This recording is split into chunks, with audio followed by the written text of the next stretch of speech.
You're listening to Raising Anchor, a Rhode Island FC podcast. We're glad you're here.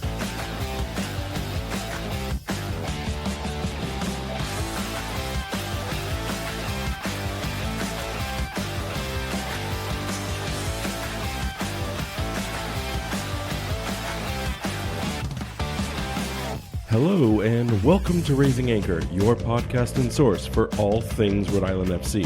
I'm your host, Matt Intrican, coming to you on Thursday, April 18th. RIFC's journey in the Open Cup is over the same day it started as they crash out of the tournament in a 4-4 barn burner in Charlotte. Is this team moving in the right direction ahead of its clash in the City of Sin this weekend? To help us sort through all of it is co-host Jason Carey. Jason, how is it going, my friend? Doing pretty good. Hartford had a complete meltdown last night, so that was fantastic to see them get knocked out by NYCFC 2.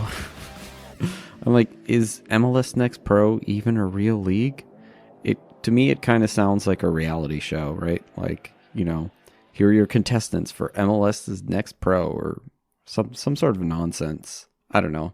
Anyway, it's a joke division, so good to see our rivals lost. That's all that matters, right? I mean, is it a sign of bad things to come on this episode if the first thing we do is talk about Hartford Athletics' loss? I mean, we could be in for a bumpy ride here. I will tell you that my biggest fear is always one, do we have to get focused on a Hartford Athletic anything, right? Because the more time we talk about them, the more power we lend them.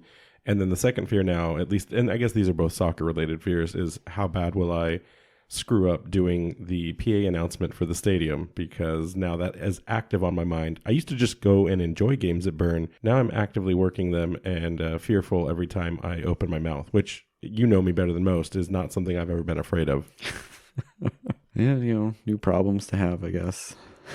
This is going to be an interesting episode. For those of you that were not paying attention this Monday, we're not going to be covering the Riverhounds game for the most part. We'll kind of talk about some things that came out of it, but we did do a special crossover episode on FQB's Quahog Corner on Twitter, X Spaces, whatever you want to call it. So that episode is there, and feel free to go into his Twitter profile, and you can go re-listen to that broadcast as you so see fit. But that's where we spent some time. We worked with Kevin on it, and he got to kind of break down the Riverhounds game as he saw it. We added our opinions to it, and then we really kind of spent the back half of that episode talking about the game, the pregame, if you will, to Charlotte Independence in the Open Cup, which is what we're going to cover now tonight. So we're not really going to cover the Riverhounds for that part. Feel free to go back and give that a chance. And also, too, just remember that on Mondays, there is this open forum for fans to just kind of actively participate amongst each other and have their conversations recorded in another kind of social influencer world to kind of, you know, get their voices out there and share what they think they see inside those games. So that's a great place to go. And then, of course, you'll have us on Thursdays as well. So let's get into this. So news, Jackson Lee, he earns his second Team of the Week honors in 2 weeks in a row. So back-to-back clean sheet Team of the Week wins after his performance against the last place in the East Riverhounds. We are currently sitting 11th place in that same lineup, so it's not like there's much of a divide there. And then also Chico hits his 10,000th minute playing in the USL Championship. When you start adding numbers up and using commas, like, it's really easy to get lost in that. Like, that can both sound impressive and it's like, yeah, it's 10,000 minutes. Like, do the math. That is a lot of years. That is a lot of mileage to be putting on your body and to commit to a single league. So Chico, well earned, well deserving of that title. So congratulations to both of those players in their earlier feats against the Riverhounds. And then the last bit of news, this is just more for us. You know, don't forget to vote for us in Rhode Island Monthly's Best of Rhode Island podcast poll. We're going to start flooding the links and socials next week. There was a lot going on with the 3-leg game series this week, so we've been keeping it kind of low key. But we'll start kind of throwing those out directly for you to either help contribute directly by voting or sharing it on your own profiles. If you so feel inclined to nominate us, we always appreciate it. We love all of your support. But that's our shameless self-promotion of the week. So go out and vote on Rhode Island Monthly's Best of. And don't just vote for podcasts. Vote for whatever you love and whatever matters to you here in the great state of Rhode Island. Yeah, so let's get into this Open Do we Cup have match. to? Do we have to get into this match? Because I feel like You're right. It didn't happen, right? It got canceled? I mean, some fans and maybe some of the team would probably hope that kind of happened. I, this is going to be the first test of us remaining, unbiased and neutral, chaotic neutral at most. I don't get paid. I don't know what I am unbiased here. But this is going to be interesting because this was not what I think what fans were hoping for. Certainly what the team wasn't hoping for. So it's going to be an interesting dissection of a game. We get a second loss here, a first loss in Open Cup, but nevertheless a loss. But before we get into the performance, let's talk about the atmosphere, the environment. If there was one win on the night, it was the fans. Yeah. So there were some positives. It was a really good turnout at Moniker. It was a really good. It was pretty nice weather outside, not too cold. They had a food truck on site, which actually sold out because we ate all the food from it. So that's pretty cool. Good atmosphere, a lot of fans having a good time, enjoying some drinks. We got to see Chip bust out some dance moves. That was pretty good. It was just great to meet a lot of fans and of the team, and as well as like our pod and some people on Discord I hadn't met yet in person. The match was entertaining. I mean, there was lots of ups and downs. Lots of emotion. Of emotion. I think it wasn't until that very end when you get to penalty shootouts, which are just absolutely the worst. They're fun if it's not your team, but if it's yours, they're just absolutely nerve-wracking. Well, I don't hold like on. them. Let's wait off on the penalty part. I completely agree with you. It was really interesting. You could see the people that had just gone to Moniker for a beer, and they looked around, and all of a sudden all these people wearing the road kit, which I think I only saw like one energy kit on the night. In fact, so much so that someone commented personally to me, they said, I think the energy kit is cursed because we don't score goals when the energy kit is being worn. But like you could see these random people who thought they were just getting a beer or a flight, and they just see all these people wearing yellow. Like that's the effect this club will take on people that are not connected or in any way influenced by the sport of soccer. You're going to see them start to see this logo, these colors pop up in more and more places. You could tell that there was a lot of attention being generated, both inside the brewery and then in the outside patio where the TVs were all on. So it was definitely a good time. And then of course, Defiant 1636 brought just about every single banner, but they brought a special sneak peek of one of the banners or tifos that they will be using in the next match. So that was really fun to see them kind of like give that to the fans so that they could kind of experience that as well. So that was really cool. You ready to get into this madness? Yeah, let's just get into it. Okay. So predictions guaranteed to be wrong. We saw 3-5-2. So coach is in love with this formation. This is either I kind of figured he would, but yeah. I mean, you're not wrong now because hindsight is what it is, but I really thought with the players that we had available, I thought it looked like the intention, especially what we saw in the game day result to, manage minutes, that we would see some other, variation. We have a lot more defenders right now than we do any other role on the team that's available to call upon. So, maybe it would have been a 5-3-2. And again, this formation can shift to either way, but this is very much a classic 3-5-2. You saw Lee manning the net, so he got his next carryover, independent of the stats. I think this goes back to your conversation about, when do you bring Koke back in? When do you give Lee minutes? Nate Silvera doesn't get the opportunity to join this squad. I think that tells us Koke is back on Saturday's match if he's healthy. This is the 2-game set that Lee would get instead of Koke maybe getting his first minutes back in this Open Cup and then Lee carrying on. Lee's now had his time, I think, and we'll unpack that in a minute. But then you saw Karifa Yao, Frank Nodarse, and Gabby Alves in the back line. And then you had that 5 midfield with Colin Smith getting his first start, Connor McGlynn coming back into the roster from the red card, Kevin Vang, native Rhode Islander Kevin Vang, getting his first start and also getting the captain's armband. Kofi Chimese actually getting his first start and Nathan Messer getting his first start. So lots of first starts in the midfield. And then, of course, Prince Sadie also getting his first start as a forward, and then Mark Doyle joining him in that kind of striker core or pair. Charlotte Independence lined up in the 4-2-3-1 that we saw coming. There were a few adjustments, I think, just based on the availability of players or the health. We're not going to get into Charlotte. We don't need to talk about it for the most part. What we do need to talk about, though, there was some controversy. Kevin Vang getting the captain's armband was, it kind of polarized the fan base. Some saw it as a good thing. Some questioned why.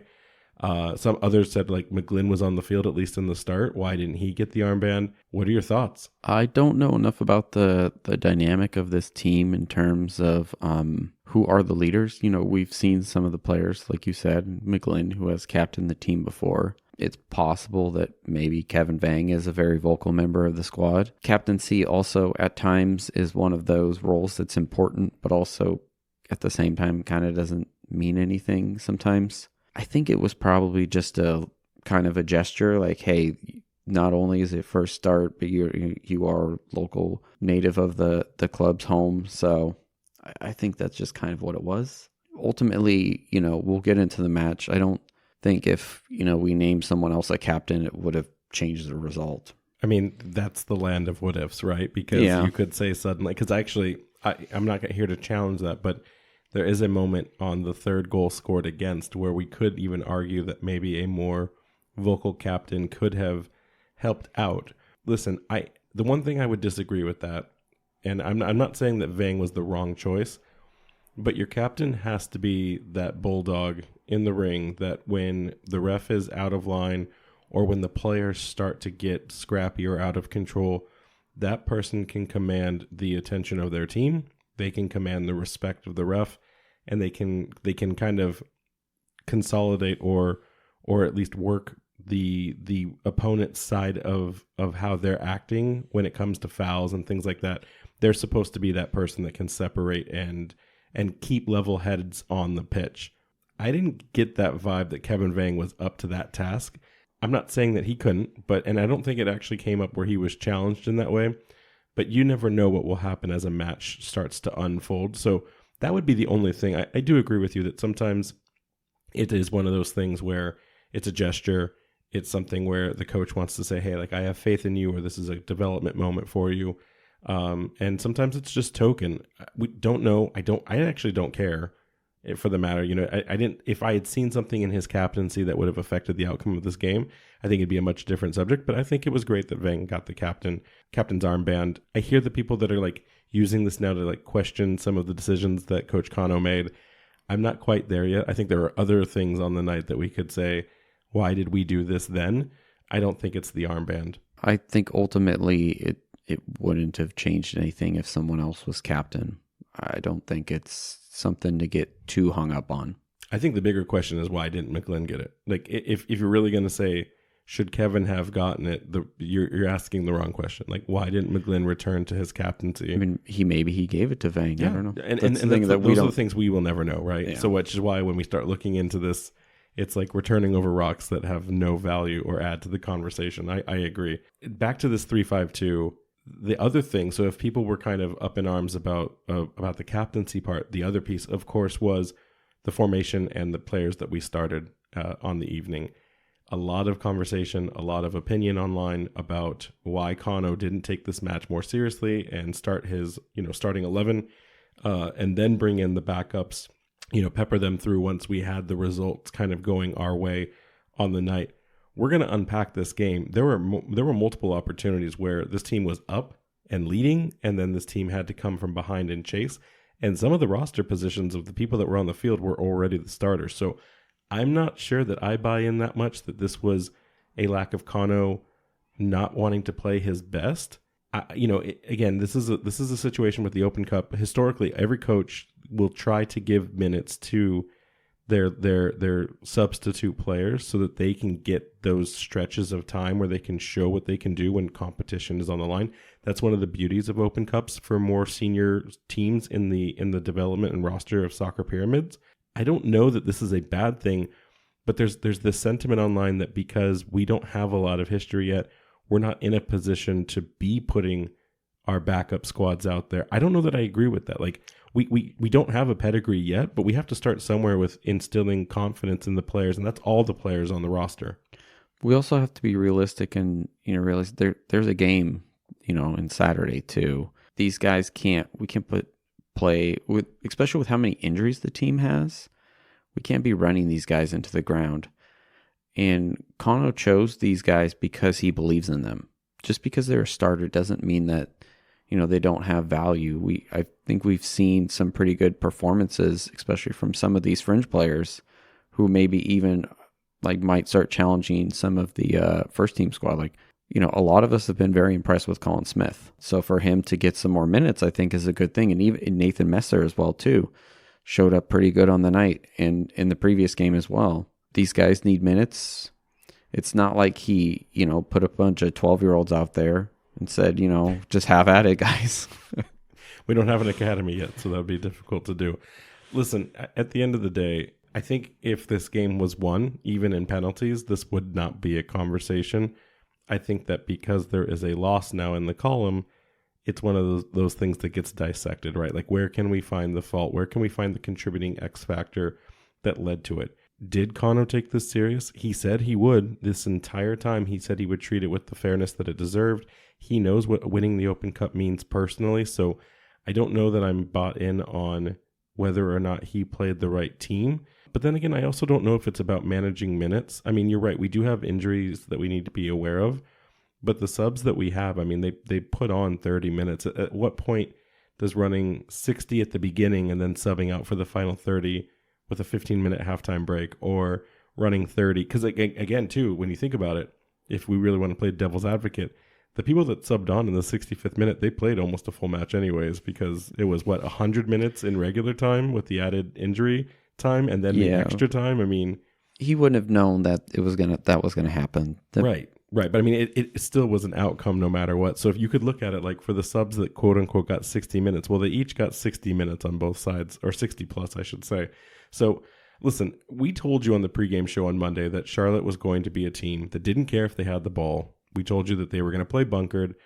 But I will tell you this, if you told me that Rhode Island FC would have 672 passes on the night with an 89% accuracy and 70% of the possession in a game that would lead to 47 fouls, 8 goals, still go to extra time, and then be decided against penalties against a League One team, I would have never believed that this game would have been this out of control and this kind of just fragmented in both a tale of the offense and a tale of the defense.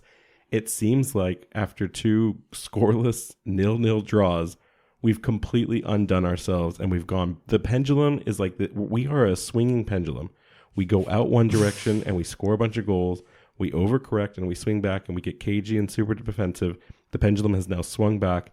We've scored 4 goals, but guess what? We let 4 more in on the night. What is going on with this team? Yeah, it was a little all over the place. It's hard to say exactly because we have seen some growth from the team, but this is not the starting 11, so to say. So we did see a lot of changes. So to expect some of the bench players, fringe players to kind of be on the same level yet as everyone else, I think they'll take a little bit longer to catch up to where the team is at. Yeah, but just because they're not getting as minutes. The stats alone, though, just completely tell a story that Rhode Island should have won this game. Yeah, I mean, 70% possession, 26 shots on the night, 9 on target. I mean, but did you look at the stats from the Manchester City and Real Madrid game? It was almost the same exact thing. Manchester City had 39 crosses. Real Madrid had 1. They had 80% possession. They shot the ball 36 times. It just, Real was a brick wall and did not let anything through. And you could argue in the same regard that City should have won, but they didn't. And sometimes it just happens that way. I think every United fan that listens to us, because there's mostly United fans in Rhode Island, they're all disagreeing with that take. They're probably sitting here thinking the right team won on the day. So, we can't, pick stats help us tell a story of the game, but they don't always go in your favor in terms of it. If your stats are better, it doesn't mean you're going to win. Well, it certainly didn't go in our favor on the night as the team ties 4-4 into the extra time, and then it goes to penalties, which we all know the result of that. But so let's unpack this one kind of play by play. I know we said we'd move away from that, but I think it's important just because there's so much that happened in this game that is either the highlight that we need to start changing how we play this game as a team, or it's going to be kind of a bumpy ride as we expect more to come, whether it's against Las Vegas this weekend or into the future. So, the game opens up early on in the 11th minute when Connor McGlynn, on a first-time finish, scores a beautiful curled shot from the 14-yard line, just puts it right in between the post and the keeper with probably 3 feet of space. I mean, it was he went the inside angle, and I don't know if he caught the I don't know if he caught Pack flat-footed and just didn't think he'd take that shot, but just a beautiful goal to start things off. So once again, Rhode Island away. We score early. We score first, but different night, same story. RIFC can't keep the lead as Galby Alves runs through a Charlotte striker and Carlos Obregon Jr. from behind in the box to give the Independents a penalty kick where Carlos confidently slammed it up to the upper corner. It was a great penalty, a really good penalty to even the matters in the 26th minute. You know, we're going to talk a lot tonight about mistakes. I firmly believe that just about every single goal or every single Charlotte Independence goal was the result of errors. Sometimes that's the nature of the night, and sometimes you just see a shot that's unstoppable or unblockable, and you give credit to the attacking opponent. I don't think that was the case on just about anything that we had on the evening, but it all starts with Alves going through the back of a player that arguably wasn't going to be able to collect that ball and do anything with it that would have challenged Lee or been a threat to put something into the net. You can't do that. It doesn't matter what level of soccer you play, whether it's League One or Championship or something higher. You can't run through the back of a player when they're in the box. I mean, you can't, but it does happen here, and so I'd say it'd be harsh to put all the blame on Gabby. The players do have to accept their mistakes and learn from them. But we saw earlier in the day in the Champions League, João Cancelo, the Portuguese winger who pretends he's a fullback, he just took down a PSG player in the box and, gave away a penalty. And after, in the post-game match, the, Carragher and Henry and Richards were talking, and the guys were asking Henry about it because Henry does some coaching. And he said that there are times when even the best players will make a challenge like that in the heat of the moment and literally immediately be like, why did I do that? Unless you're like a world-class defender who rarely ever makes mistakes, things like that are just going to happen. These type of things, he said too, in training are some of the hardest things to learn. The actual intensity of the game in the moment, you can't recreate that in training, right? You can practice all you want to remain calm in a situation, but to actually get that split decision making ability, you have to experience that on the field like they did and just learn next time, I need to do better and so just kind of improve game by game. You're giving Alves a get out of jail free card one time? I'm giving him a pass. I mean, we saw, like I said, João Cancelo, and then also Araujo got sent off in that part. This is one of the, quote, allegedly best teams in the world, Barcelona, and we're seeing them make defensive mistakes. No matter how far you go up the ladder, this stuff still happens. I mean, listen, I think you may say it's harsh to blame Gabby, and no one's here trying to pick apart and say the loss is the direct responsibility or fault of one player, but it's Gabby's mistake to own, and it is his fault that happens. I will say, the only argument that I can kind of look at when I rewatched the game, and I took the emotion and the drinking out of it, was...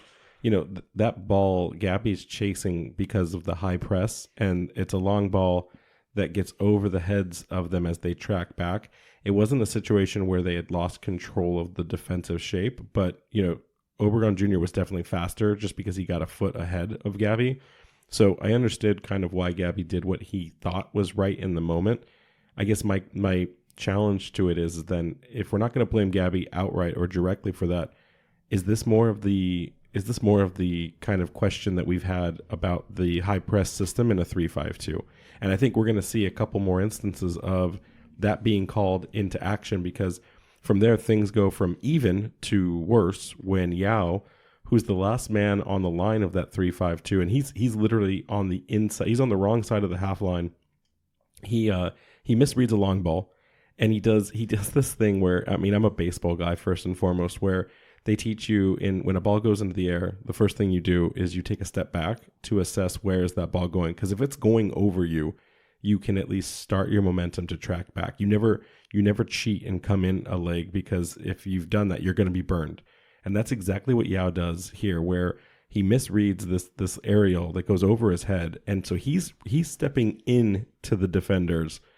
And meanwhile, the likes of Mbuyu, who's already running as fast as he can, blows past Yao. So Yao, I mean, I don't think Yao could have caught Mbuyu in that foot race. Nevertheless, he's misread the ball, so he just looks completely like a traffic cone for Mbuyu to run around. And of course, it's a perfect pass. It hits the feet of Mbuyu. He takes it home, gets it around Lee, and then slots it into the net for the second goal in the night for Charlotte Independence. Here's the thing, and I'm trying so hard to not start to like attack or say that players need to be reassessed. I don't want that to be the argument on the night, but I will say I saw something twice on this game that kind of really frustrated me as a fan. And I'm not here to persecute anyone for their mistakes, similar to Gabi. Like, we'll assess it, we'll be fair, and we'll be unbiased. But one of the things I saw was when Yao got burned after the misread, his run back, he gets caught and he just starts jogging. Because it's Mbuyu's off to the races. He's taking Lee one-on-one. And you can just see him take maybe 3 like strides, and then he just starts jogging it in back to the net. And listen, like, I'm not a professional athlete. I don't know what goes on in their minds. I don't know what the instructions are for something like that. But when you're a fan watching it, you just kind of see a player retire their effort in that moment. And you see Lee put his body out. I mean, Lee comes running out, almost to the 25-yard line. And Mbuyu has to still navigate around him, so he loses speed. Like, he loses it on the cutback. He has to kind of collect the ball and move it in. I don't know that Yao's fast enough, even with that interruption, to catch Mbuyu, but I know that seeing the player give up on following the run to try to stop something is much easier for me to say, like, how dare you do that? Like, at least support Lee through it all, and then, like, once he's finally past Lee, like, then I guess you could slow down. I don't like seeing players just kind of break themselves down and say, hey, like, it is what it is. It didn't look great. I know Yao recently came back from a bit of a little knock or something. You would like to see him try and at least, you want to make the run towards the box around the back of Lee, right? In case he tries to chip him or takes a slower shot that maybe you can clear. Maybe he's just trying not to hurt himself. But this is one where, where I say we don't want to blame Gabi for this. I don't want to be too harsh on Yao either. I honestly just think the defense this night was all out of sorts. When this attack happens, Yao is like right up on the midway line, and I don't even remember where the other defenders were. Everyone, I don't think a single defender was actually on the defensive on the Rhode Island FC like half.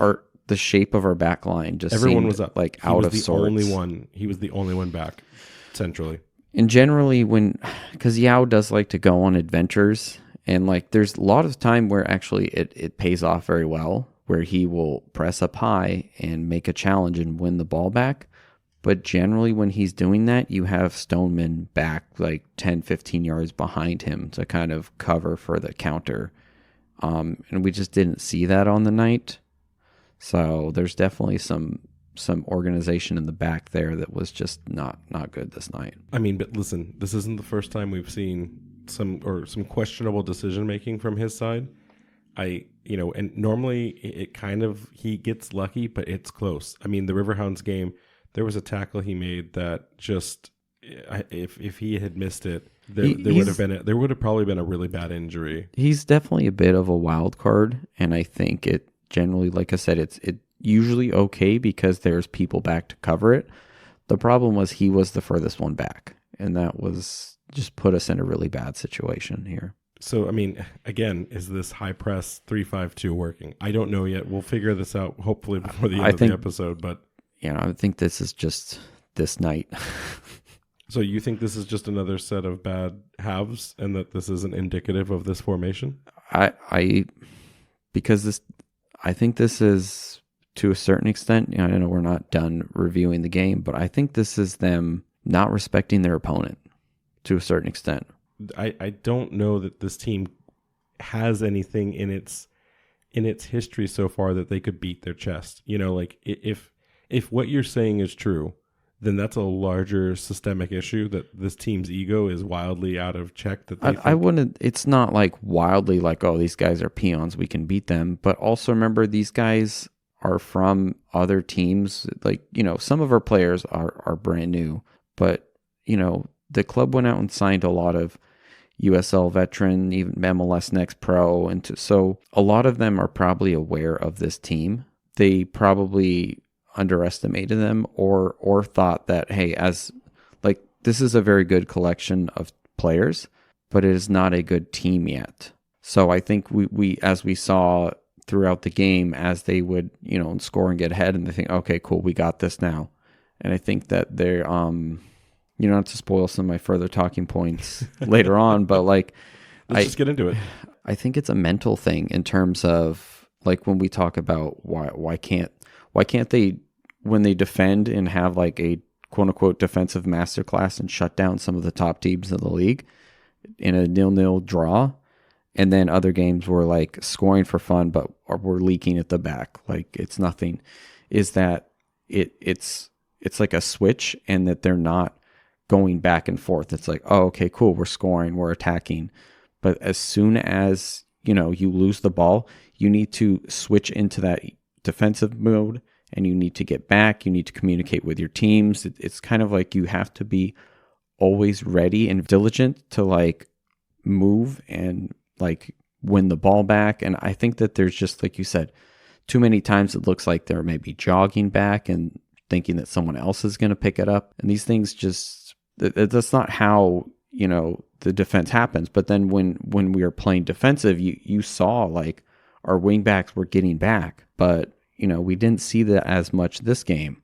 And maybe that's because it's Nathan Messer and Colin Smith as opposed to, Turnbull and Quizera. I mean, it's hard to say because, speaking of wingbacks, Nathan Messer, he says, hey, we're not done yet in this first half. And in the dying minutes, he responds with a just one-touch rocket, which, by the way, a lot of the goals that we score on the night are first-time takes. So if there is a pro in this for the night, or a silver lining, our players gained a level of confidence that they didn't need to have multiple touches, bring a ball into where they were comfortable to shoot. I think 3 of our 4 goals came from the run of play on just single first time, no volleys, just balls at the feet and they shoot. The only exception was Clay's shot in a second. We'll talk about that. But even that was still like a one-touch setup before putting in just a world-class shot. But so Messer responds, evens things up right into the dying seconds of going into the locker rooms. And this team has to move on to the second half.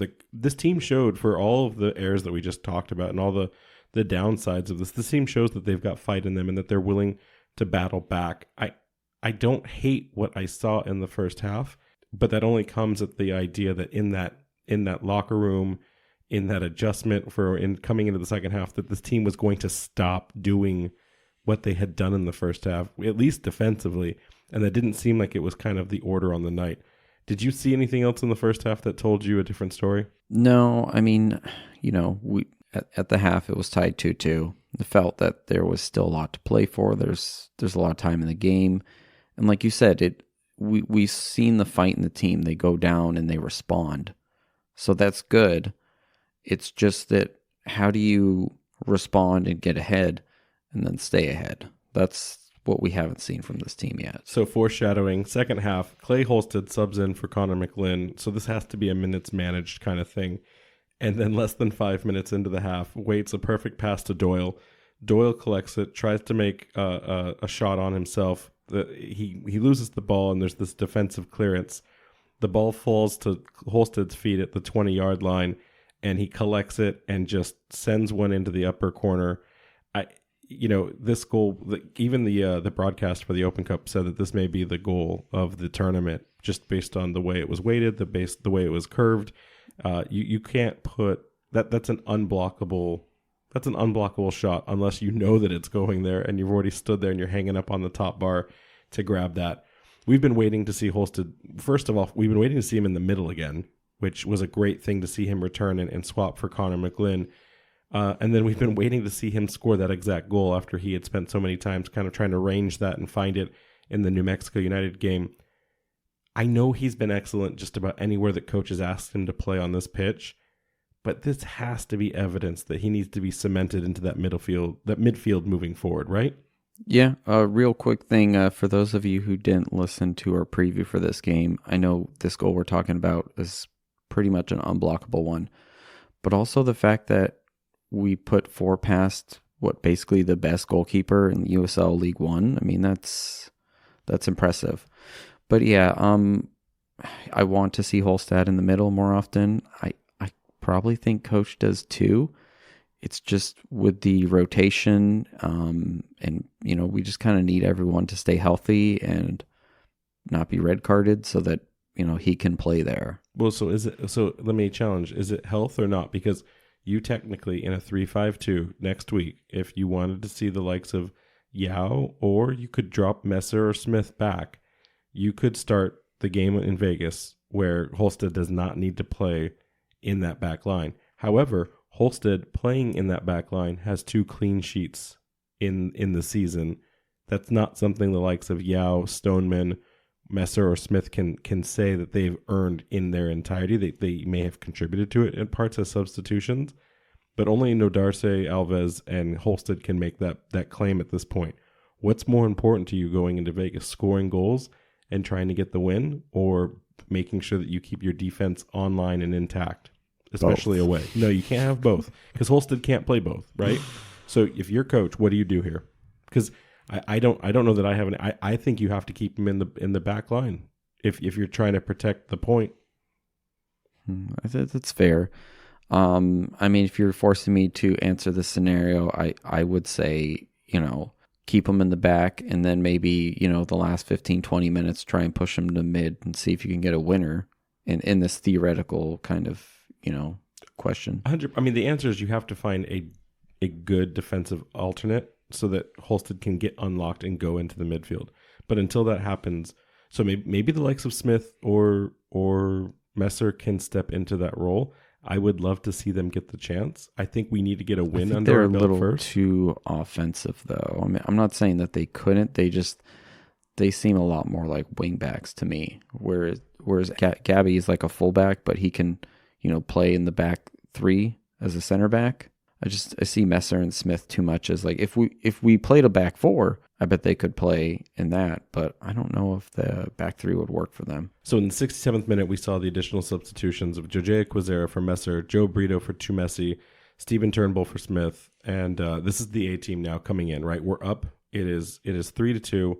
We need to lock this game down. The A team comes in, 67th minute, except the exact opposite happens. Luis Alvarez from Charlotte Independence runs up from behind Holstead after a measured pass from Yao into open space. Alvarez comes, picks Holstead's pocket, collects the ball at his feet, and takes a shot at the top of the box against a out of position Lee, who's ready to collect the ball to support the pressure and maintain possession. He's not even in between the sticks, and they score to equalize. I don't know how this happens. Like, everyone is blaming Holstead on the night, but Holstead's back is to Alvarez. He's just there to help alleviate the pressure from Yao. I watched this several times, and Yao, Turnbull, Vang are all standing there just watching this happen. No one is warning Holstead that there is an attacker sneaking up behind him, and he gets his pocket picked. Like, and again, Vang's still on the field as the captain. I don't know, and there's only 300 people in the stands. It's not like you can't hear everything that's going on. There's more like 12. There was probably more people at Moniker than there were at Charlotte Independence Stadium. How does this happen? Like, you play for your teammates, you communicate. Everyone except for Holstead saw that, and I don't blame Holstead at all, but some people want to blame that. How does this happen? Whose responsibility is it to help educate your teammate when you're about to get attacked or ambushed from behind? They definitely should have, as the theme of the night. We don't have to like blame Holstead, but he's got to be more kind of situational. Like, he has to have more situational awareness there and kind of, pay attention to surroundings. But like, this just was kind of a freak goal. It just kind of came out of nothing. I think he was just, he was hanging on to the ball for too long, which sometimes I think this team likes to do. I would like to see a lot more, 1-2 touch and just move the ball on. And I think he, at that point, was probably a little bit out of position. And then because the way this team plays, Jackson Lee was probably a little too far. If he was more of a traditional goalkeeper, I don't think that would have happened, right? He would have been further back, or other players could have gotten back to kind of stop the attack. But that's just, it is what it is. There's just so many mistakes on the night. It's hard to kind of pick at one and say, well, if this didn't happen, well, something else may have happened. Noah Fuson comes in for Vang in the 77th minute. So now we have one of our main starting strikers in the mix with an attempt to equalize. Vang kind of walked around trying to figure out who to give the captain's armband to, because it didn't look like that had been explained, or maybe the plan had changed. I don't know. But he had to go to several players before he handed it off to the likes of Joe Brito. And then the game kind of just, it doesn't slow down, but it just kind of moves through its paces until the 95th minute.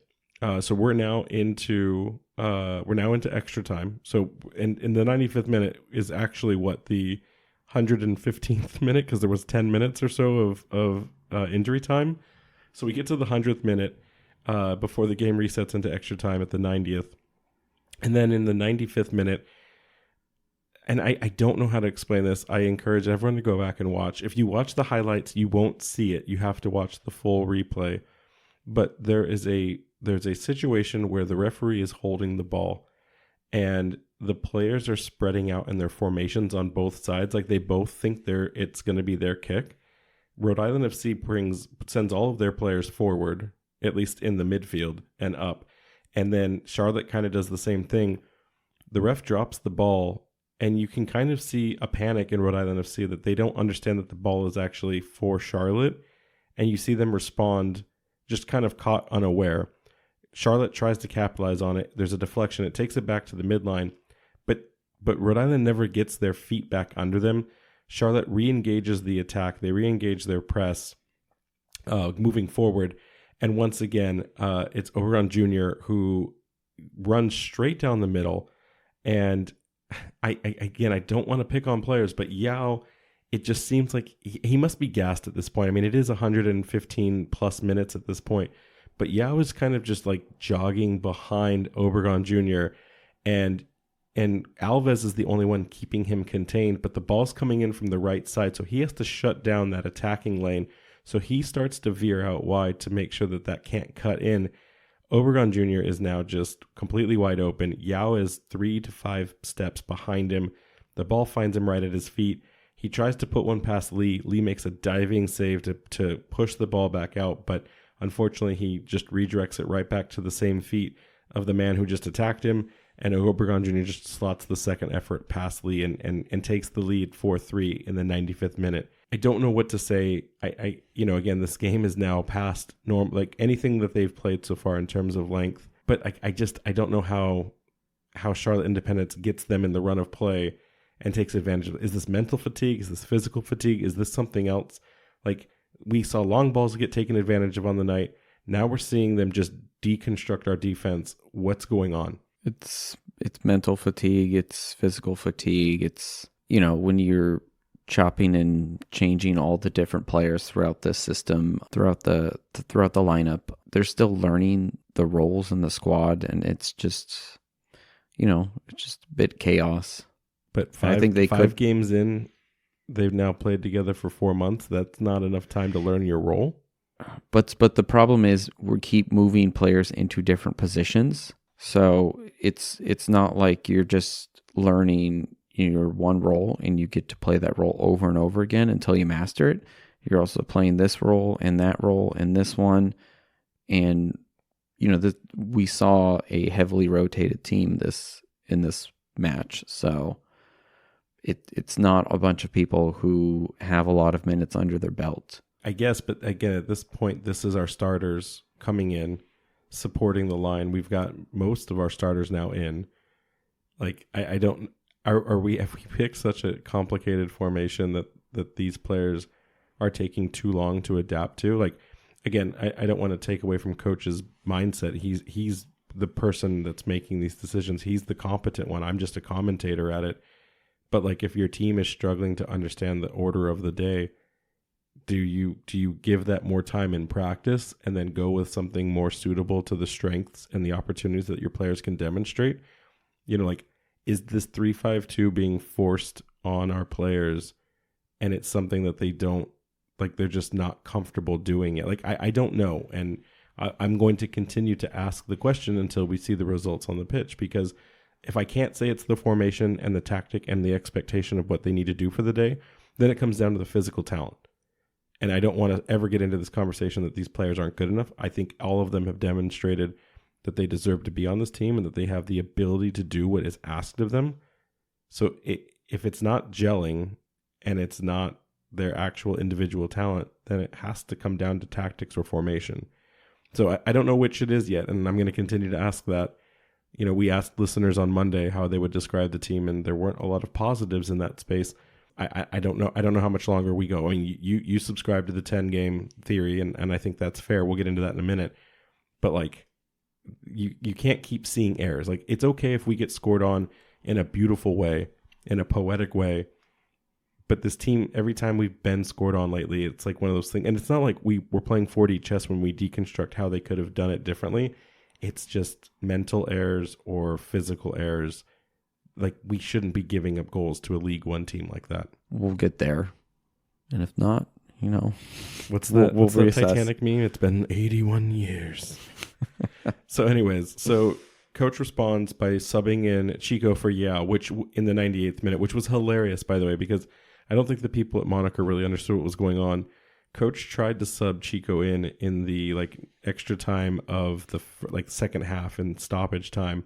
But there's a rule when it comes to substitutions that you can only make 3 substitutions in the game. You can substitute 5 players, but you can only make 3 subs to disrupt the time, so to speak. And then you get another one in extra time if the game goes to that. Now, I have a theory here. Some people are saying that Kano didn't know the rules. Some people are saying Kano just forgot. I actually think it might be something different. My guess here is that Holstead came in at the half. And the way Kano may have interpreted that is that didn't disrupt the game, right? Like, you're not using that to stall for time. So you're not using it to slow down the game or anything. That's a good call, actually. Yeah, I didn't think about that. My guess is, not having been able to ask him directly, is that he didn't consider Holstead as one of the disruptions, and it was just one of the actual switches. I don't know for sure. Maybe we'll ask him if we get a chance. But that's my guess, because I don't think he's not like someone who just doesn't know how the rules of this game work. But nevertheless, so Chico can't sub in when we wanted him to. Not sure if that would have changed the outcome, because he still waited on bringing him in until after the goal is scored. But then we bring Chico in the 98th minute, and it was like we either equalize or win at this point, or we're going home. But all of our biggest names, all of our biggest players are out on the pitch, trying to convert this in, and we drop a defender for an attacker. So we're at this point, we're all in. So what happens? Doyle floats across that he brings down. Nodarse heads it, kind of directs it back towards his teammates, and then of course it falls to the path of Steven Turnbull, who's just screaming into the box at full speed. Right, ball rolls right to his feet. One times it just burns that ball right into the back of the net, brings the game to 4-4 in the 115th minute, and equalizes. That goal, it's such a weird thing as a person viewing the game on the night. We went up, then we went to chasing, then we went up, and then we went to chasing again, and then we equalized. It felt like New Mexico United all over again when we got that, it wasn't the dying minutes, because there was still some time to play on the extra time periods, but it just felt like we were back. Like, this was going to go our direction. We had all of our attacking players on the field. Like, we were going to be able to squeeze one more out. We tried. Fusan had 2 shots on target. Chico tried a couple of times. We definitely started peppering Pac with whatever we could. But like you said earlier, Pac's the number 1 goalkeeper in USL 1 for a reason. And he just denied Rhode Island FC on all their final attempts. The game goes to penalties. And like you said at the beginning of this episode, take everything you know about a team and its talent and just throw it in the garbage bin when it comes to a penalty session. Penalties, you can be the best penalty taker in the world, and that doesn't mean anything, because you'd be going up against the best goalkeeper. When it comes to penalties, you could have pitch conditions, weather conditions. You could, literally anything could go wrong or go right. It's not that it's luck, but you should never judge a team in their abilities and their talents by how they perform in a penalty shootout. Penalty shootouts are 70% mental. No matter how good you are at penalties, you get in your head when you take them. And that's exactly what we saw, as when we start off, Chico misses, completely misses. It wasn't even Pac putting a hand on it. Our first taker, our Golden Boot winner, our highest scoring player on the team right now, misses his first penalty, and that kind of gave people kind of a moment to go, this is dangerous now. This isn't something to believe that we have this in the bag. And then of course, one of those things where we're down and we're fighting, we're battling back. Charlotte eventually skies 2 different opportunities to bring that down to Captain Joe Brito. And all Brito has to do is convert the chance, and we move on in the Open Cup. But that doesn't happen as he gets denied after Pac successfully blocks his shot. Interestingly enough, I didn't realize this until afterwards when I watched a video of Brito explain the Open Cup and what it meant to him as a former Union Omaha player. Brito played against Pac in the semifinals, Union Omaha against Charlotte Independence last year in USL 1. And like we said on the pre-match with FQB, Charlotte just loves to take things to penalties. In that game, Brito converted successfully against Pac, but Charlotte would still go on to win in their penalty session. So this is now 2 times in a row Brito has had to watch Pac take his team to win in a knockout round. So Brito can't convert. We keep going back and forth. And then finally, Alves also has his chance denied, and RIFC loses in penalties 5-4. 60% of the time, the team that goes first wins. It's such a mental thing to put the pressure on you to say, oh, look, they just scored. Now it's your turn. You have to do it now or you're not going forward. It's penalty shootouts are so mentally taxing. I hate them, but they're fun to watch if it's not of your team.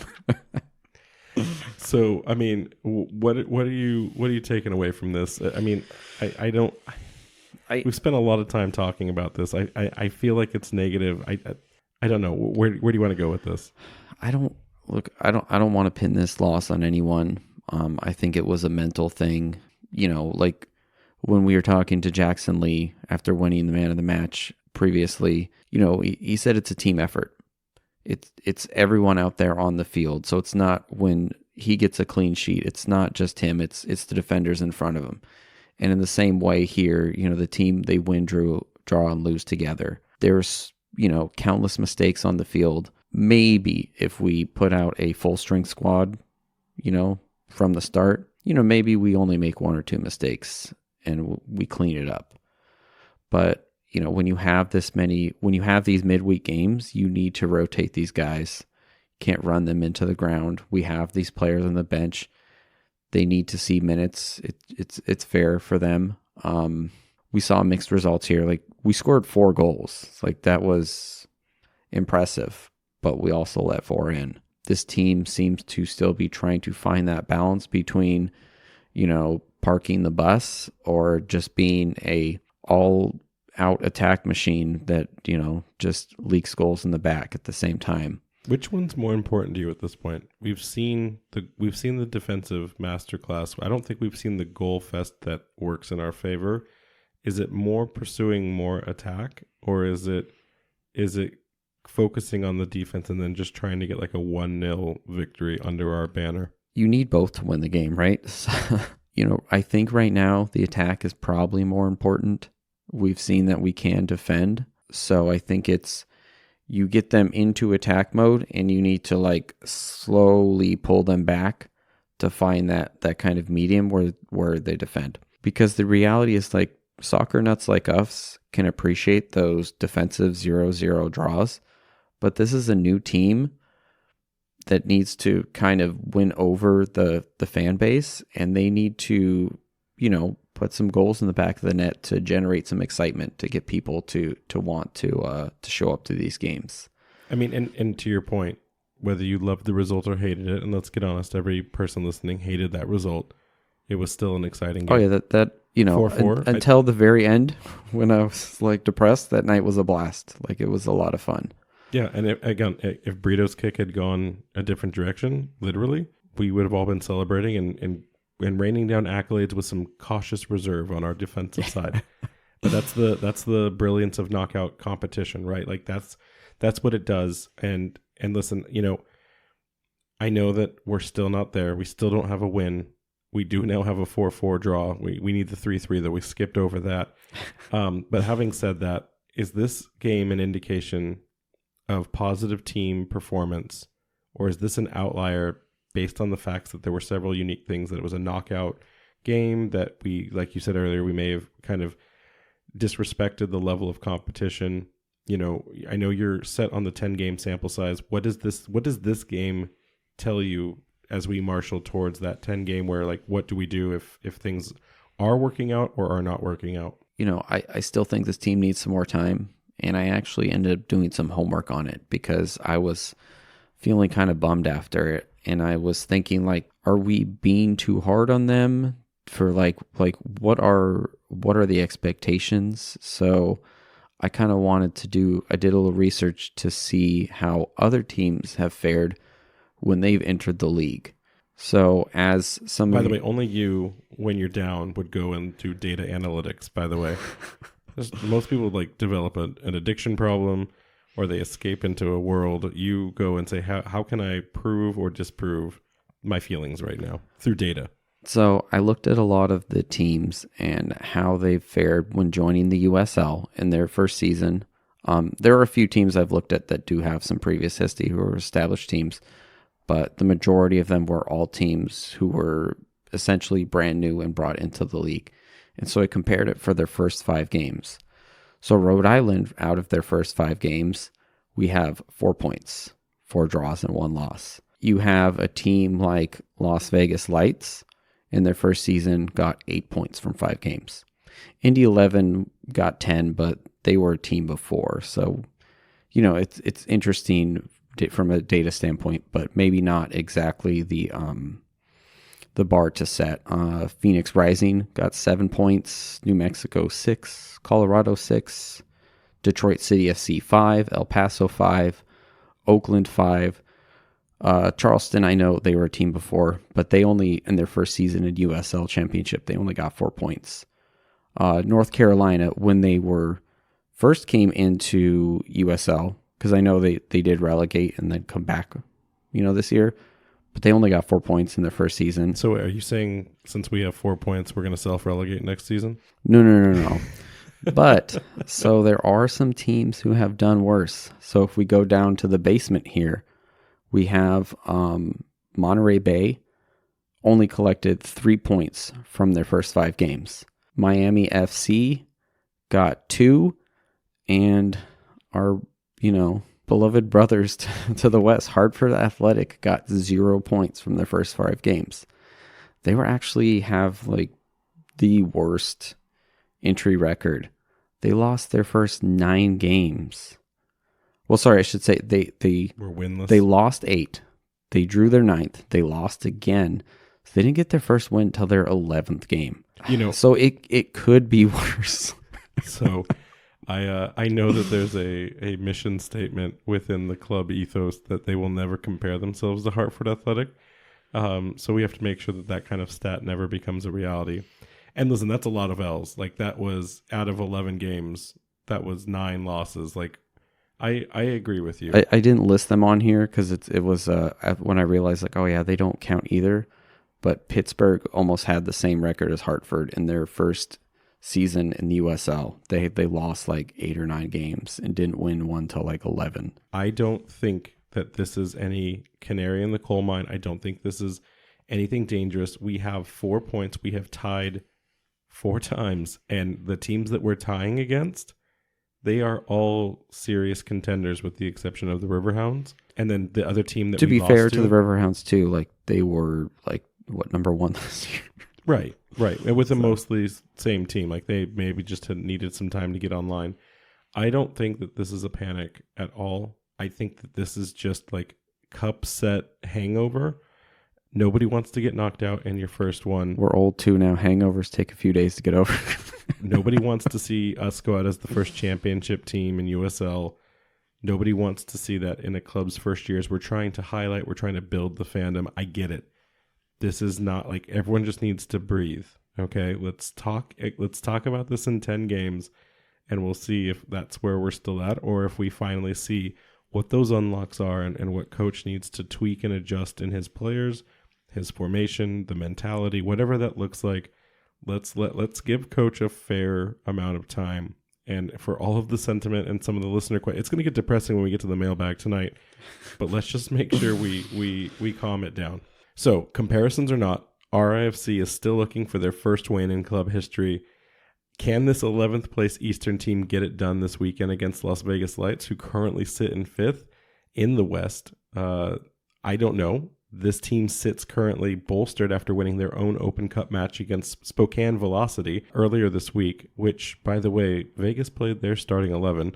So let that, maybe kind of percolate as we talk about what we can expect here in this game. Time to shake off that Open Cup and move on to this Las Vegas regular preview. Season. And it's funny. Maybe Coach just said, hey, listen, this is a blessing in disguise. We don't have 5 more midweek games now. We can just focus on being the best. Get our training practice in. Yeah, get our playoff home berth positioning. Maybe we'll think about this later and think like, hey, like this is really good. We didn't risk any additional injuries. All of that stuff. So that's the almost homer in me, just trying to find that positive spin. But hey, maybe this will work out in the end for us. Yeah. So Las Vegas Lights FC recently purchased by former baseball player Jose Batista.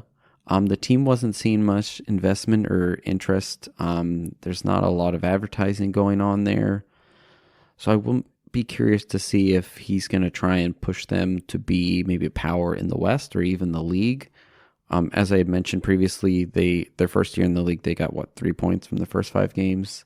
I'm really curious. There's that whole rumor about MLS to Las Vegas. I don't know if he's trying to buy in early to move this franchise like by name and brand to that, or if he knows. I mean, he knows that rumor just the same way we do. Like, I'm really curious as a person that bought a soccer club in an expansion market, like what would happen if that actually goes down? Yeah, that'll be interesting to see if that was his goal all along. Only he could say. They did the bulk of their business pretty late in the season. They literally signed 5 players on March 8th, one day before their season opener. That's such an insane statistic. They only retained 1 player from the previous season, Alexander Romero, a 19-year-old teenager defensive mid. He only played 14 games for them last season. I think he's probably one they're saving for the future because I don't think he was even on the bench for their most recent game. Like you said, they're currently 5th in the West. They have 8 goals for, 8 goals against. Their Open Cup match also went 120 minutes, and they had 1 day less of rest. So maybe this can play in our favor here. Yeah, we'll see. In terms of injuries on the Rhode Island FC side, JJ Williams still out. Someone said that he gave a 3-week timeline before he'd return. I haven't heard that confirmation. I'm still at least a +1, maybe +2 weeks. So let's, everyone calm it down before we get too far into it. But then, unfortunately, we do have the bad news to drop of Mr. Amos Shapiro-Thompson. He's going to be out at least 3 to 4 months. He was walking around the stadium against the Riverhounds in a full knee brace, apparatus. You could just kind of see he was not thrilled that he has this injury. We didn't get told specifically what it was, but if it's a knee brace, it's a knee.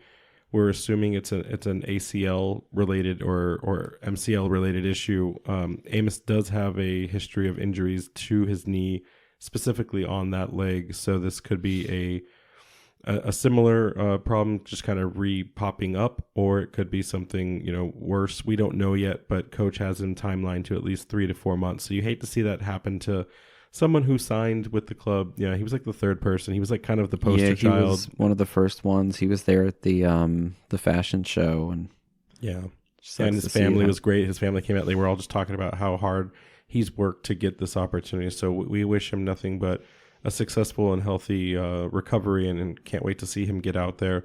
And then the only other player that I have right now listed that I couldn't get an answer from the club in time is we don't know if Grant Stoneman is actually with the team. We know that they traveled directly from the Independence to Las Vegas, which was why we saw Koke in some of the reels, because I was like, wait, Koke wasn't going to be playing, according to my information, in the Open Cup, but it was because they went directly from Charlotte to Las Vegas to finish out the week. So I don't have an answer on Grant Stoneman yet, but given that, again, 3-5-2, predictions guaranteed to be wrong. I'm assuming at this point Vegas makes a return to the net, and that is not because Jackson Lee had a poor night. I think it's just it's the right time to give him that opportunity to step back in. It makes sense at this point, and you're not coming off of something where Lee has every right to reserve or stay on the field because of an excellent performance. This is just a return to the norm. And then I think we see the likes of Clay Holstead, Frank Nodarce, and Gabby Alves back on that back line. Again, they've put on master classes defensively so far, so I don't see an argument to swap that out with the likes of Yao or a healthy Stoneman, even if he's back. I don't think that he would have gotten enough time in week to insert himself. And then we're going to see the likes probably of, in that midfield five, Steven Turnbull, Connor McGlynn, Joe Brito, Mark Ibarra, and Jose Quizera. And then, of course, Fuson and Chico running up to the top two. Does that sound right to you, Jason, or should we anticipate another kind of twist and turn to Coach Kano's mind? Like, would we see a Smith start or a Messer start after the breakout performances they've had? No, I think that we will see them get some more rotation. I think for some of these starters to lose their spot, they're going to have to put in consecutive poor performances. So until something like that happens, I think we're going to mostly stick to the same squad with maybe one or two changes here just for tactical reasons. Okay. And then on the Las Vegas Lights side, it's been pretty straightforward with them. They've alternated between two formations, a 4-3-3 and a 4-2-3-1. And it's really just kind of like where you anchor your defensive center midfielders or your wingers. We're going with a 4-3-3 just based on the fact that there is a little bit of shakeup in their team with the likes of Reiko Arizona in the net, Sean Smart, Fabian Garcia, Eddie Baruman, and Hayden Sargas in that back line. And then Coleman Gannon, JC Nagando, and Valentin Noel in their midfield three.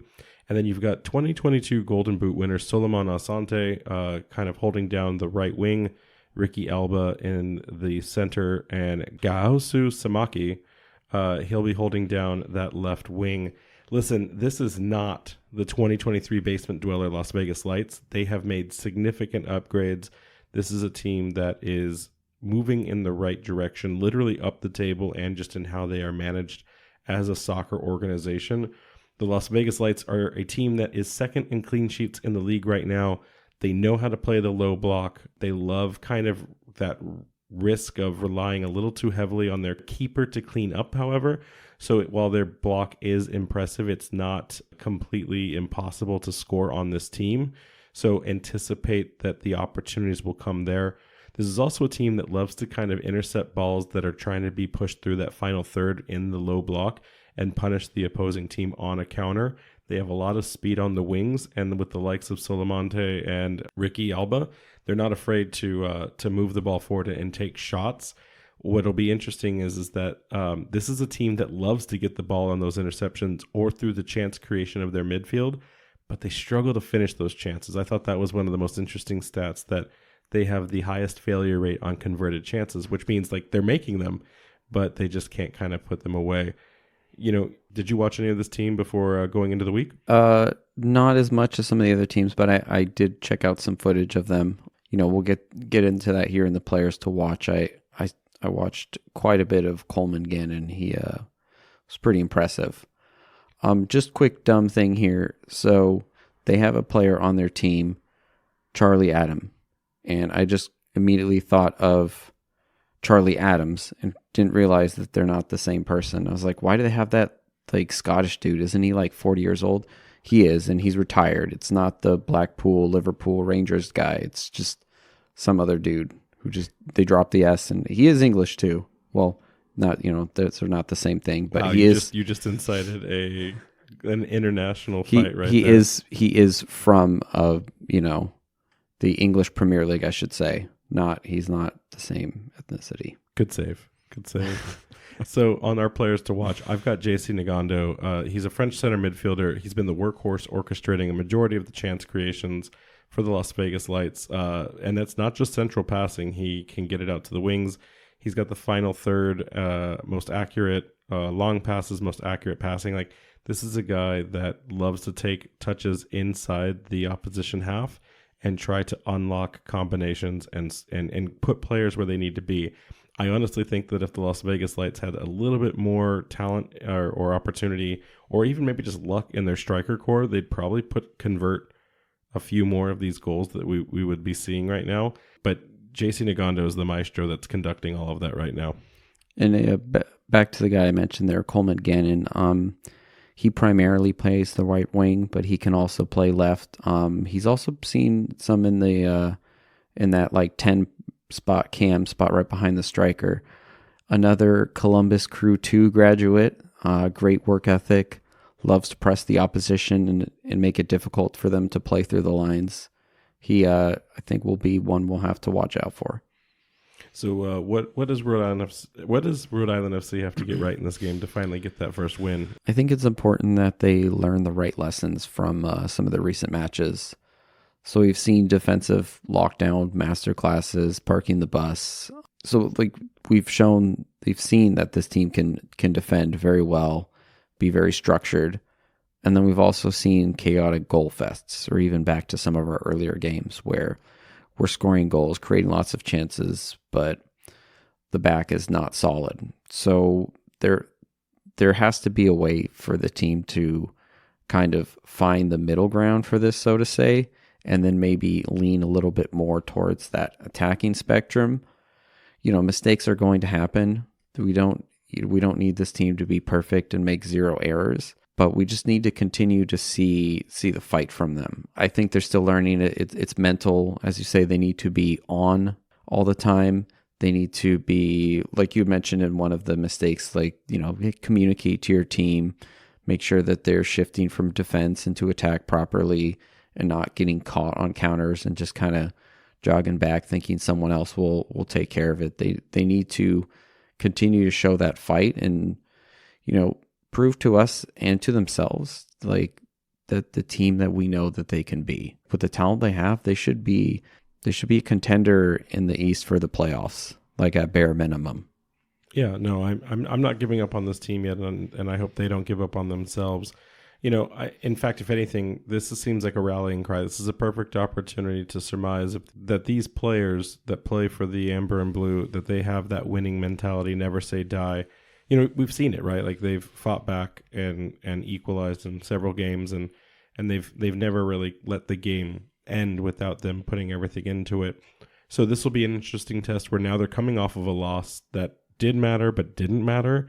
And are they ready to prove to themselves and to the fans that have been waiting that they have what it takes to get that win? It's interesting, I was watching the games for Las Vegas, and there's a couple of things that are going for Rhode Island FC going into this Saturday, and a couple things that go against. So one, in the against column, Las Vegas Lights leads the league in corners taken right now, and by a wide margin. So that's a stat that should have Rhode Island FC fans worried, because while in this most recent game in the Open Cup we didn't see it, we still kind of have an Achilles heel when it comes to set piece and corner defending.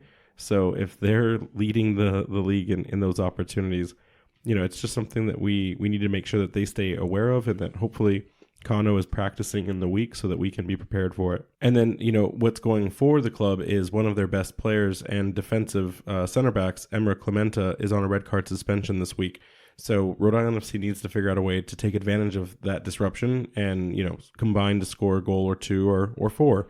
Clementa, and it's not just defense that Clementa is really kind of helping secure for the Las Vegas Lights. He also leads the team in accurate long balls and attempts for long balls per 90.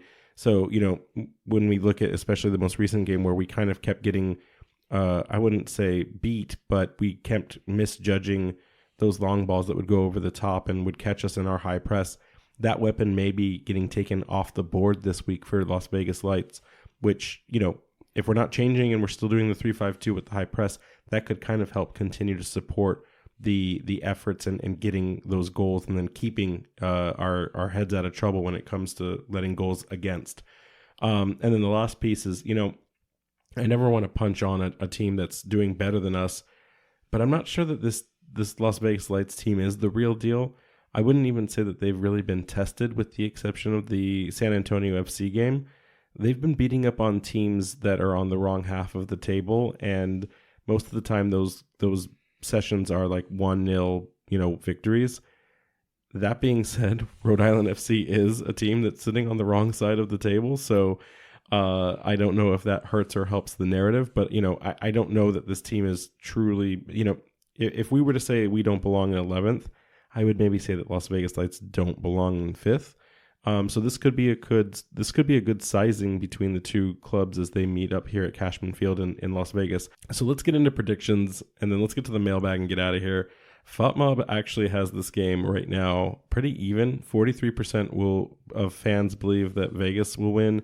48% believe that Rhode Island FC will get its first W. This is the highest draw column I have seen all season at 10%.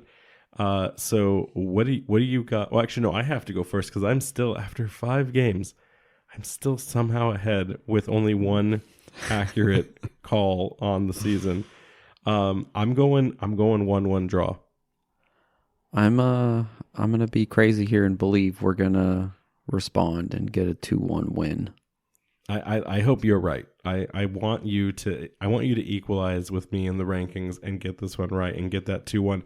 Listen, I think the team can get the 2-1, but I care more about not conceding another loss and cleaning. I want to see at least a goal, and I'm okay if we let one. Like I feel like that's the way you rise this average. Is I think Vegas has scored in every game, even the ones they lose. So that's why I put the 1. I'm like, I don't think we're gonna keep a clean sheet. So did we want to make the joke now or later that Vegas will be playing in Vegas, so therefore he has to have the advantage? I didn't even put that connection together.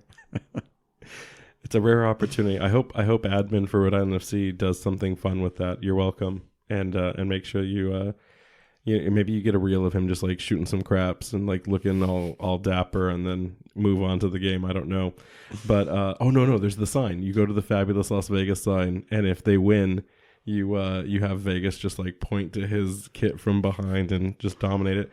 That or you remember when the eye opened up? Or is it the eye? Is that what they call it? The giant Eye of LED? Sauron? No, maybe, but it's the giant like LED ball. The dome thing? The dome, yeah. When teams go in to play the franchises in Vegas, if they win, they like rent out LED advertising space on that dome. And so like every time a team has beaten another team there, like who runs Las Vegas? It's, the Boston Bruins. Like, oh, who runs Las Vegas? It's Rhode Island FC. Like, nice. It could be a lot of fun to put the badge, the crest up on that LED dome. So I'm hoping we get a win. I'm hoping you get right on this 2-1 and we get to celebrate our first victory here. Let's get into this mailbag and let's get the heck out of here. Yeah, we got a lot of them tonight. Yeah, we may have to start actually excluding. I didn't realize how many people were gonna actually throw a question in.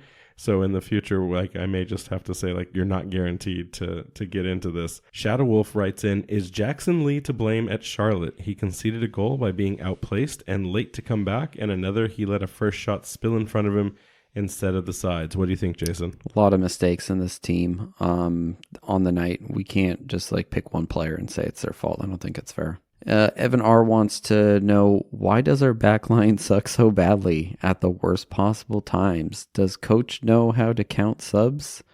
Wow. Who unplugged Holstad's control in the third goal? I do like that last part. That's a good one. Evan, tell me that you're angry without telling me you're angry. Listen, I think we've covered all of it on the night. This team needs its opportunities. It needs its mental kind of lack of judgment at times checked, and that's something that gets streamlined and ironed out through the competition and the consistent just playing as a team, as a unit. So more to come on that.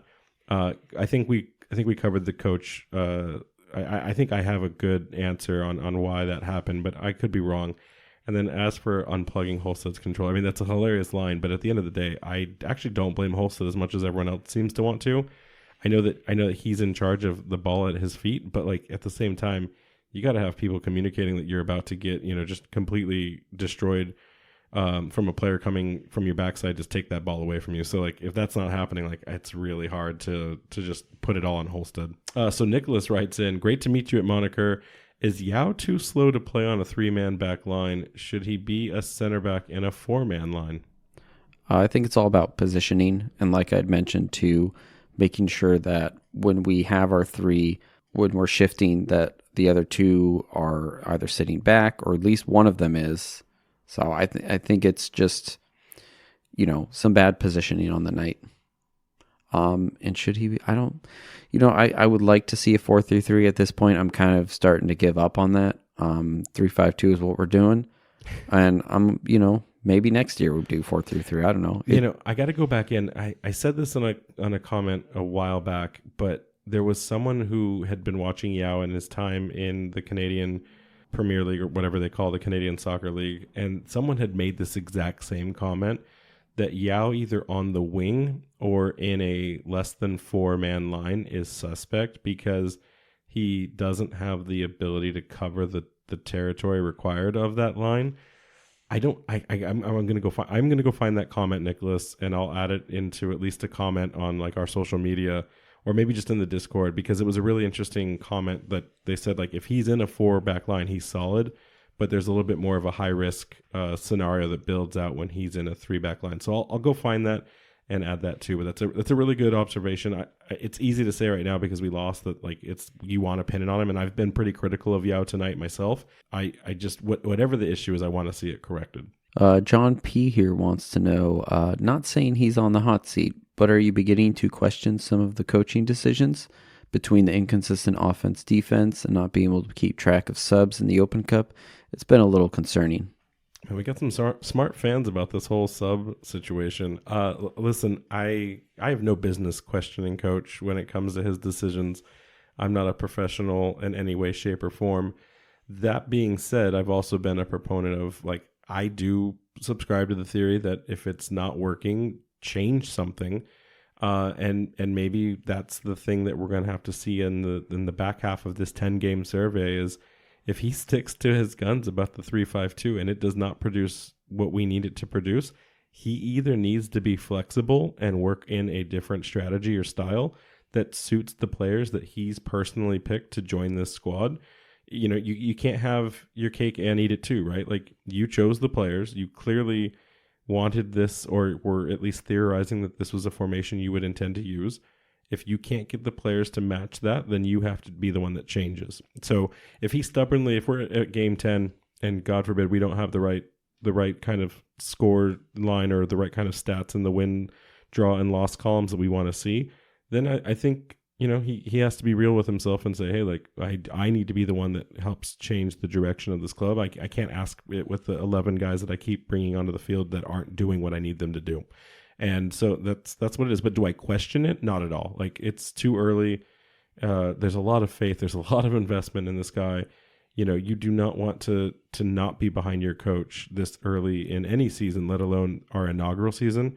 So I'm ready, unless I see something like just grossly out of, you know, intelligence making from Coach. I'm going to be backing him for the entirety of the season. There's no reason not to, because even if we transition, like, we wouldn't get anything better from a new person being brought in if he was in the quote-unquote hot seat. Matthew D. writes in, this has been bothering me. I'm confused and disappointed that Vang was captain. Nothing against him. He's a great kid, but isn't he 22 at most? He hasn't played a single minute. What message does this send to the other guys? It seems so amateur and was only chosen because he's from Rhode Island. Thoughts? Lots of angry fans tonight. You know, we touched upon this earlier. I think at the end of the day, it's not that big of a deal. You know, we have Koke, our captain. He's out though. We had Connor McGlynn as captain, but we don't know the whole captain structure of this team. They're still learning. We had a lot of young guys out there. So it just is what it is. I think we need to kind of move past it. Just let it be. Taras wants to know, are we panicking yet? No, we're not panicking. We just covered it. It's stay strong. And if you need strength, look to your fellow friends in the Defiance. We'll get you through this period.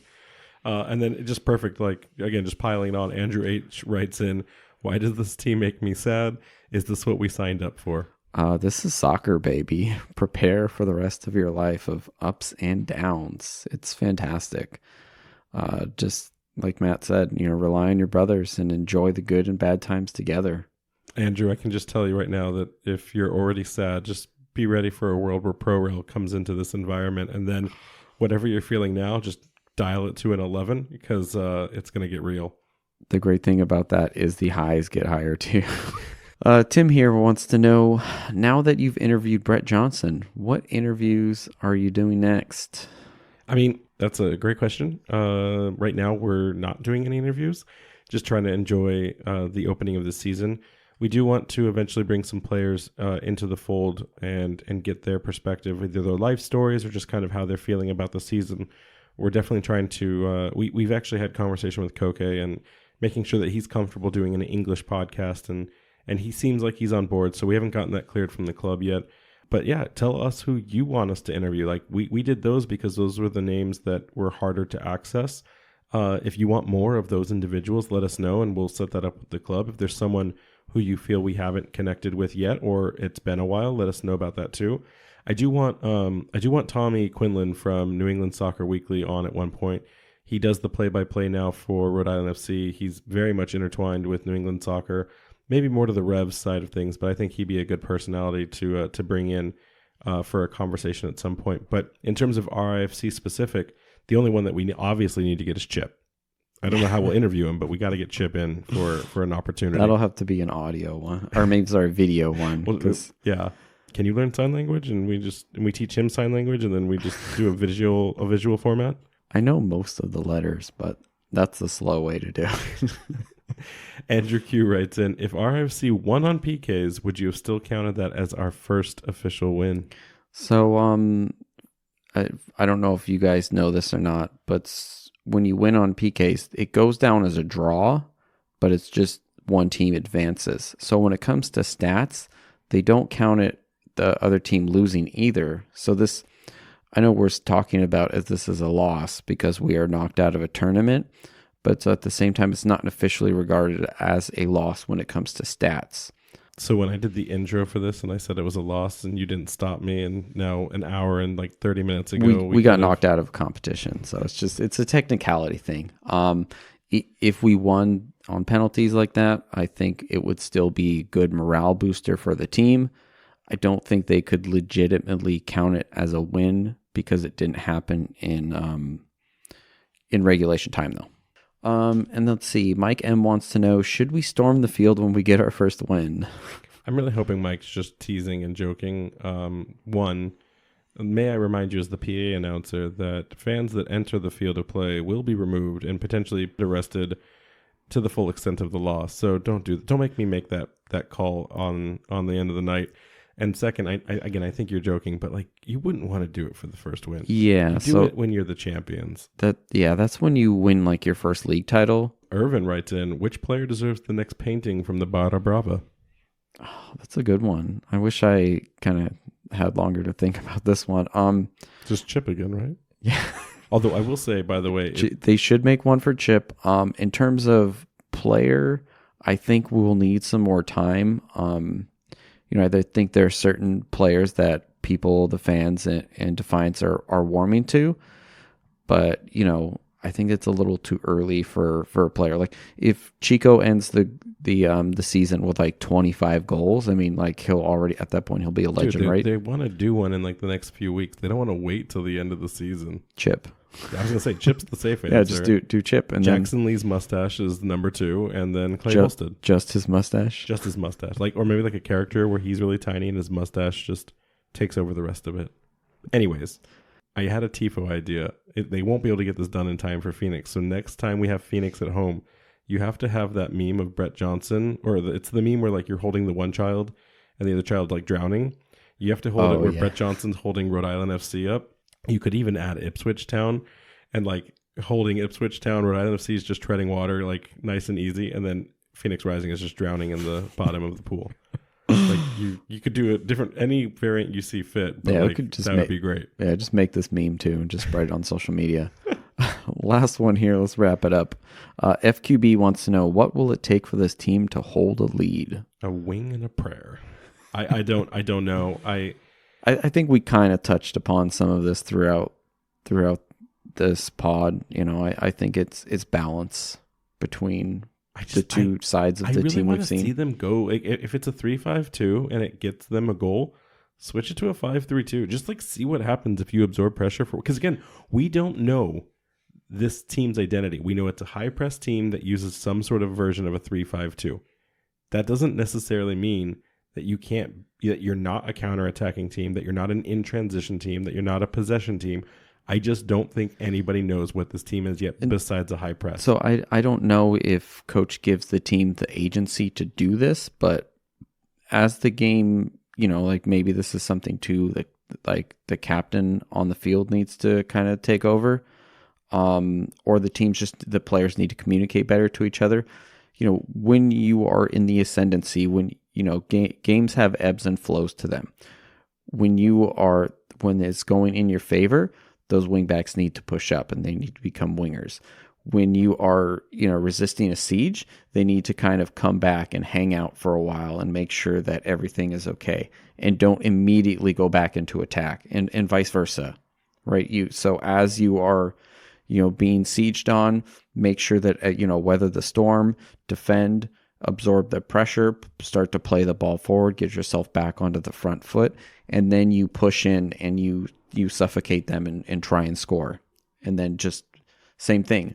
As it comes back throughout the game towards you, you just have to make sure you turn that on and be like, hey, I need to get back and do my defensive duties. RIFC completes the 3-game circuit, traveling away to the City of Sin to square off against the Las Vegas Lights this Saturday, April 20th at 8 p.m. The game will be available on ESPN Plus, or you can come out to watch the party at the Guild in Pawtucket. And then RFC will be back in action at home at Burns Stadium on Friday, April 26th at 7:30 p.m. with gates opening, I think, at 5:30. I don't think they're at 4:30 for this one since it's a Friday. It's a weekday night. But they'll be taking on defending USL champions Phoenix Rising. This game will also be available on NESN Plus and ESPN Plus. A reminder that this game was the game that was moved from Saturday to Friday for a certain Argentinian that'll be making a splash up in Foxborough. I thought he was staying in Providence. I mean, according to some people, he'll be hanging out for the weekend in Providence. So I can't even imagine what that kind of nonsense will look like around there. So just make sure you plan accordingly, and not just because it's a Friday game, but also understand that's probably, there won't be much tailgating, I assume, on the night. Defiance hasn't exactly said their plan, but I would just assume you're going to be in traffic, you're going to be trying to get to the game, everyone's coming off of work for the day. So hopefully we get that first win at Vegas, but if we don't, then we'll get that first win for sure in front of fans. Or let's just get a win at both. I think a win at both is what we need at this point. Let's just do that. Double wins. All right. You can find us on Twitter, Threads, and TikTok at RAFC Podcast. We have an Instagram at Raising Anchor, and there's that website, www.raisinganchorpodcast.com. Anchor's up, buddy. Anchor's up.